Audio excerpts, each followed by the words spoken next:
name's Sean Knapp. I'm one of the co-founders and CTO of Ooyala. What we do is we provide the technology from content encoding to analytics to monetization to consumer experience for hundreds of publishers worldwide. Whether it's the premium broadcasters in Colombia to the Philippines to Japan to movie studios like Miramax, we make their online video possible and help them drive more revenue from that experience. So I think here at OTTCON it's really exciting in that we're seeing a lot of questions come out around. Clearly online video is growing. When we looked at it compared to 4 or 5 years ago when it was only 1% of video consumption today, we're close to 9% of all video consumption is now happening online. And that drags with it some pretty serious implications. We're no longer in experimental phase. We're in a viable revenue stream phase. And even as we heard from a lot of the other panelists, is we're in potential cannibalization phase. And what this is necessitating is how do we actually make video more monetizable and a more viable revenue stream? How do we solve this problem of the old adage where it's analog dollars to digital pennies and now justifiably digital dimes? How do we make that digital dollars and ideally multiples of what we find in the offline world? And I think a lot of people are really centralizing on this. It takes a more personal experience. We have to actually personalize that experience for each consumer and each piece of content and each device. And so the affordances of all of these new devices, whether it's a smartphone or a tablet or a set-top box or my PC, all provide the opportunity to engage the consumer in very different ways that ultimately will build a bigger business, will build a much stronger one-to-one relationship with each and every consumer that has huge potential for the market. But it does require this shift in mindset from broadcast, which is a one-to-many, to personalization, which is a one-to-one dialogue with each and every consumer.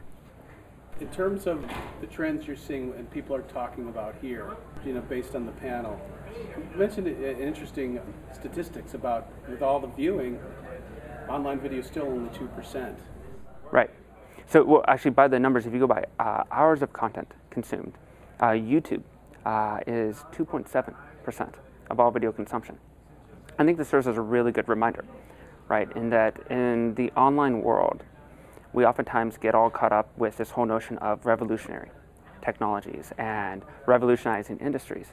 But we could go check Merriam-Webster, but I'm pretty sure revolutionary technology requires more than 2.7% of market share. Now, that's not to underscore the impact YouTube has had. YouTube has been a phenomenal catalyst in the market. They have done incredible things for this market and accelerating huge amounts of growth and consumer adoption. But I think it serves as a very good reminder that we still have a very long way to go and that we're in very early innings. And what is happening now in online video is we're moving away from the early adopters, from the user-generated content and simpler business models, and we're actually taking that large body of content that you and I and every consumer has watched for decades, and we're helping that transition to screens. And this goes back to the earlier question, which is we have to, in step with transitioning screens, we actually have to help people better monetize their content and ultimately provide a better consumer experience. Those two go hand in hand, right? Both parties actually have to win, and that's the great opportunity here is that it's very possible. It takes a different approach, and it takes a harder product and harder technology to build to do it, but that's really the promise of online video. There was an interesting lightning round in your panel about Anthony Wood's prediction that 4 years from now it'll be all IP video. Right. Clearly Cisco keeps talking about how 90% of the internet traffic will be video. Right. Your answer was, I think it says it depends on the definition. Will all content be available over IP in 4 years? Yes, I think so. Because I think in 4 years we'll have solved a large number of these monetization problems. Will all content consumption be over IP? Absolutely not. I think we can expect in the next 4 years that we'll move from approximately 9% here in the US and a little bit lower internationally. I think we'll be breaking through the 50% barrier in 4 years. I think that will be a significant turning point, obviously. But again, it's very much dependent on availability of content on devices and the appropriate revenue models for that content. It will be a long time until 100% of content consumption shifts to IP. We will see that happen more slowly, but the primary need today is the availability of content, whether that's the compression of windows or new monetization models, new subscription models, new packages. I think will really help facilitate that. And so in terms of your customers, what are they asking for now and what are they asking for in the future? Right. So kind of along this evolutionary path that we've talked about, the needs of the market are actually evolving as well. 3-4 years ago, the needs were largely around what we'd categorize as management of content. I have an existing workflow, or I'm not even a traditional broadcaster. I'm a brand new online media company, and I need a content management system. Somebody please help me organize my video content. And that was a big needs. Today, the needs have evolved to this second phase, which we categorize as reach. I have my content, it's managed. I either have my existing digital broadcast workflow or I have my existing CMS, but now I need to be able to reach consumers across all devices. And that's a very hard problem to solve today because it's not just PC, it's not just smartphone, of which there's still a number of platforms, but it's also over-the-top set-top boxes. And we have wild fragmentation in the 10-foot experience part of the domain.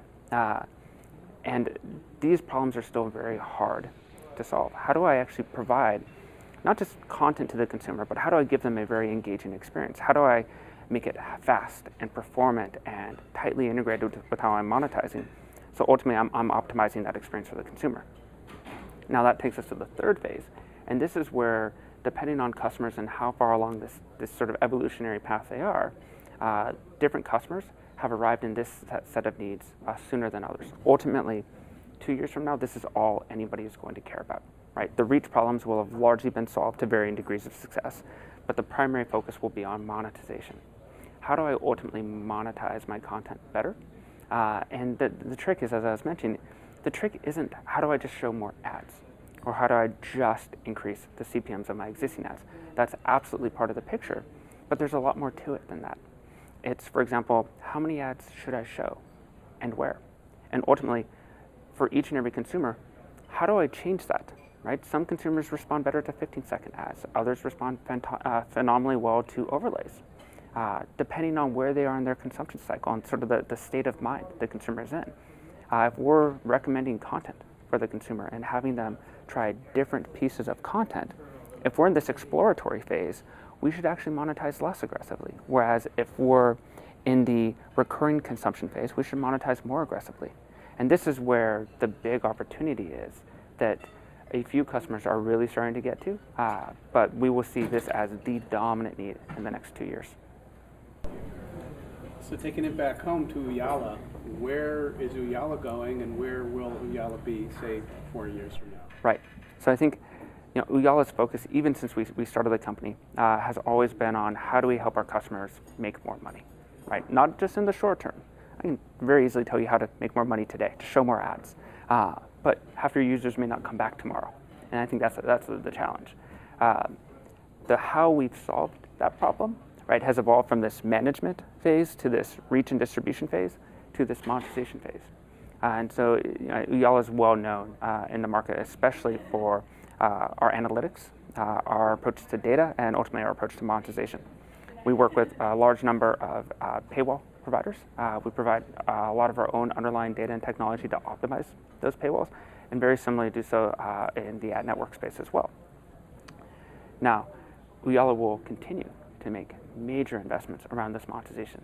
It is the fastest growing teams. The largest components of our R&D expenses are all around how do we make our customers more money. And I think we all see this as a key component, not just to growing Ooyala's business, but actually to growing the overall industry. Your customers, a lot of big publishers. Yes. So content, what, I'm thinking two things. One is, it looks like a lot of these publishers have been getting into professional content, producing their own programs. Yes. So where's content then going to be down the line? Because we're talking about the models that support it, the viewers. Right. How will content change? Right. So I think if we look at the introduction of online video, right, we're largely seeing the consumption of similar forms of content. For example, as I mentioned on stage, the introduction of online video doesn't mean that all of a sudden we all have started to spend the 5 hours a day that we generally watch video content rather than watching Suits or Desperate Housewives. It's not that that's all of a sudden shifted to cats doing backflips, right? We're watching very similar types of content. We always have. It's simply transitioning screens. What we are seeing is people producing new versions of this type of content.